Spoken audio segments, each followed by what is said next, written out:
Although trade policy uncertainty has eased and tensions in the Middle East have cooled down, these continue to be extraordinary times for markets and economies. Such dynamics call for portfolios to take a highly selective investment approach to find resilient assets that offer the potential to deliver consistent performance. Amid wide-ranging trends shaping the investment outlook, we see four key themes defining the second half of 2025. Evolving U.S. exceptionalism. While this is not yet dead, it is entering a new phase, with support to come from a private sector invigorated by artificial intelligence, AI. Yet expanded opportunities around the world, such as Germany's fiscal turnabout and the DeepSeek-driven return of China's internet sector, will compete for investor flows amid ongoing shifts in market leadership. Industrial tailwinds and healthcare headwinds for global equity markets. We seek exposures to mispriced companies with the pricing power, scale and flexibility to navigate turbulence. The rise of AI is supporting industrials, and while pharmaceuticals face a threat from tariffs, we still see opportunities in certain pockets of the industry. A more global vision for fixed income. The superiority of U.S. credit and its underlying fundamentals is waning as the differential with the global fixed income universe shrinks. Credit spreads remain tight across most markets, making them relatively less appealing to those with cross-asset class reach.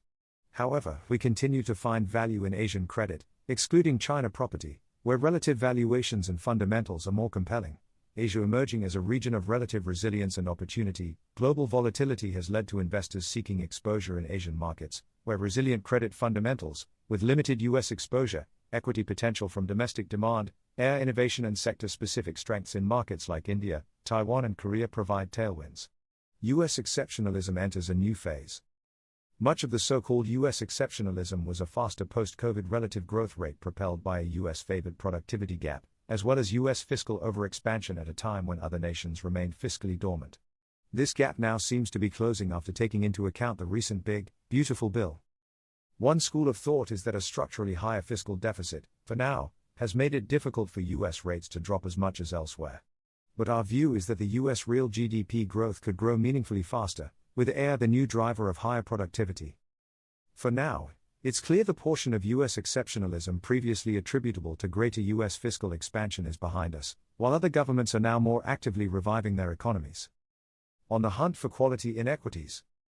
While the first half of 2025 was unsettling for stock buyers, there has been no shortage of mispriced companies during this time, suggesting the market may not be appreciating certain names as much as we believe it should. For example, several strong trends still support industrials, including the resolution of post-COVID destocking and the rising adoption of AI in industrial settings. More broadly, companies are ready to move forward with spending plans after months of hesitation driven by U.S. election uncertainty and unresolved trade policy.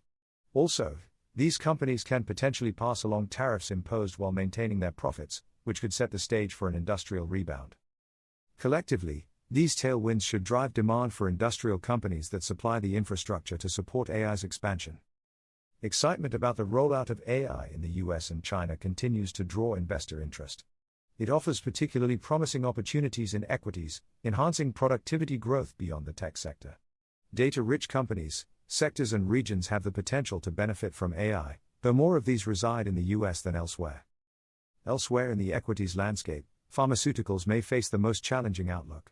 The some fear of tariffs, most favored nation, MFN, pricing and U.S. Medicare drug negotiations under the Inflation Reduction Act, are all weighing on sentiment.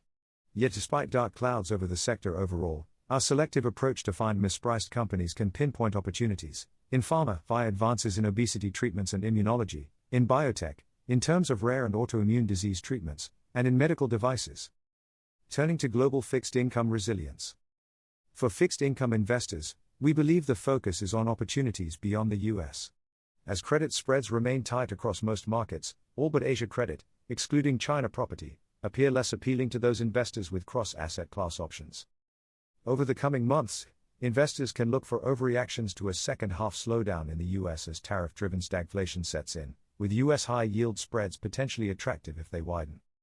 In the meantime, investors can consider edging up overall duration after yields spiked earlier this year and before a slowdown emerges, which could be a reason to come back to U.S. Treasuries and mortgage-backed securities.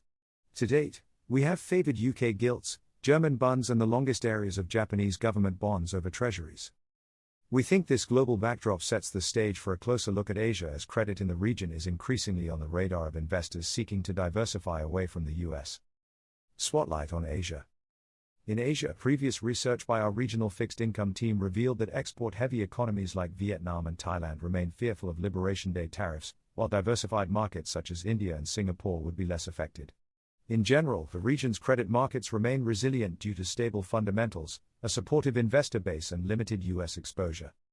These dynamics, along with investors rethinking their U.S. exposure, could bolster Asia-US dollar credit. In the Asia investment grade (IG) space, credit metrics remain robust across the region, with balance sheets well positioned to absorb moderate shocks.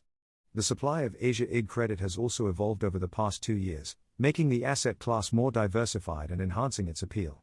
Japanese and Australian corporates have stepped up issuance, reflecting both investor appetite and issuer confidence, while Chinese supply has declined. Meanwhile, technicals for Asia IG remain strong. Maturing bonds and coupon repayments continue to outpace supply, particularly in high-quality names, and investor positioning remains constructive. Even if we see any marginal widening in select segments due to deteriorating global risk sentiment, we believe this will be contained.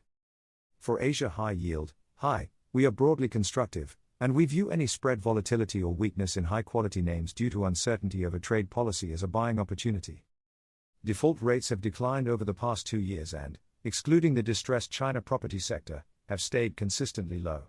From a yield perspective, the asset class continues to offer attractive carry with low duration, especially when compared with high bonds in developed markets. While some names, particularly in commodity-linked sectors, may face pressure from a broader economic slowdown, we believe the impact will be manageable. At the same time, sectors tied to domestic demand could benefit if governments bump up stimulus to offset export weakness. Within Asian equities, excitement about the future of AI's potential continues to gain momentum.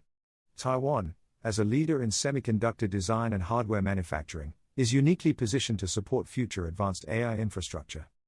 The ongoing development of AI in China is also driving investment in data centers and computing infrastructure, creating durable demand in related sectors.